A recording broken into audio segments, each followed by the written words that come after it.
all those students within the group?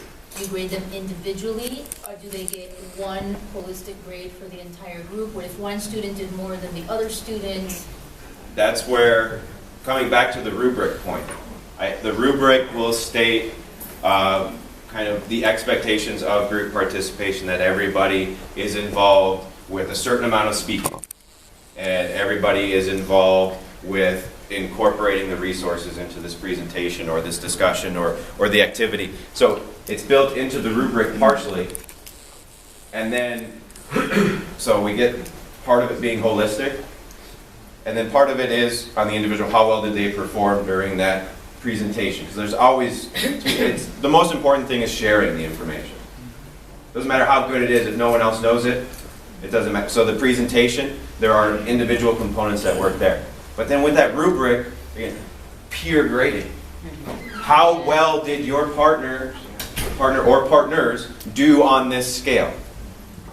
And that influences it. And students will be honest with each other, because the one that feels like they did way more work will be hard on the other ones. This idea of collusion really probably isn't going to happen. It may, but it probably won't.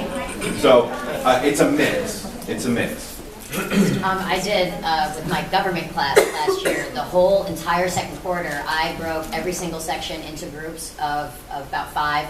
I assigned them specific roles because I knew the kids. So I knew Alexa liked to talk. You know, so I made her the speaker of the group, right? But I knew that Sarah Alfonso hated it, so I made her the secretary. She was more behind the scenes because some of them get very, so I assigned them to roles. And then they had to present, and they had to write a paper, and they had to research specific sections of the chapter.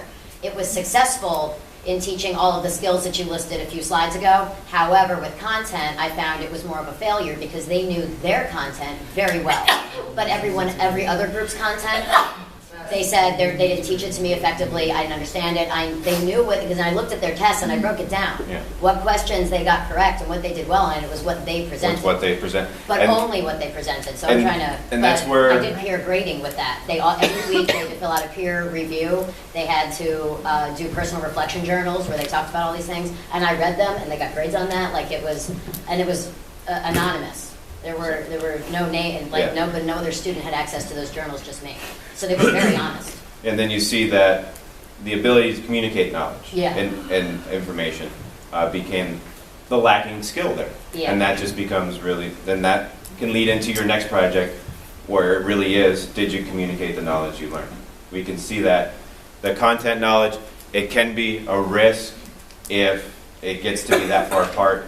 Identifying what that prerequisite skill level, that you need to know these core concepts in general before we can go into the project.